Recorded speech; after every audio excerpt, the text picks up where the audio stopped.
مولوي عبدالوهاب ظهیر د میدان وردګو ولایت قانون او ریاست لپاره د نوي رئیس په توګه دنده پیل کړه. په پیژنغونډه کې مسؤلینو په ادارو کې عدلونه او بدلون د غوره حکومتولۍ اصل وباله او د مخکني رئیس کړنې یې وستایلې. تغییر او تبدیل د په ټولو نظامونو کې یو اصل ده. ځکه موږ او تاسې د دې شاهدان یو.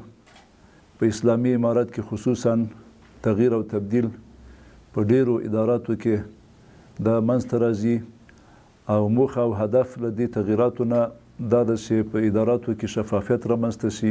نو څوک واخلي وزیر والی کی والی واخلي وزیر کی، دا خو د اطاعت یو نتیجه ده. نو مخکې مولوي صاحب محترم ویلې چې امارت کې نو یو بهترین صفت دا شی دی چې موږ د مشرانو نه ولا کشرانو پورې که نن راته ووایي چې ته نن رئیس دفتر ما ته ووایي نو سبا راته ووایي چې ته عسکر یې نو امن نسلم بالکل زه به د اطاعت کوم د خپل مشرانو، ځکه چې ما باندې دا مکلف یم په دې اطاعت باندې.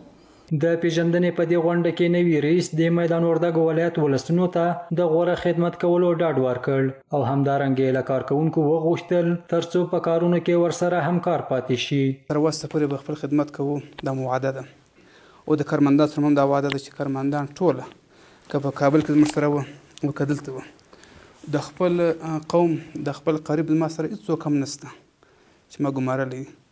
دا مې هم دغسې وړون لکه هغه چې مې وړونه وه. د دوی څخه موږ دا تمه لرو چې زموږ سره دوی همکاري پوره وکړي. دا په داسې حال کې ده چې د یاد ولایت د ادارو مسؤلینو ورته د ښه راغلاست ترڅنګ ورسره د بشپړې همکارۍ ډاډ ورکړ.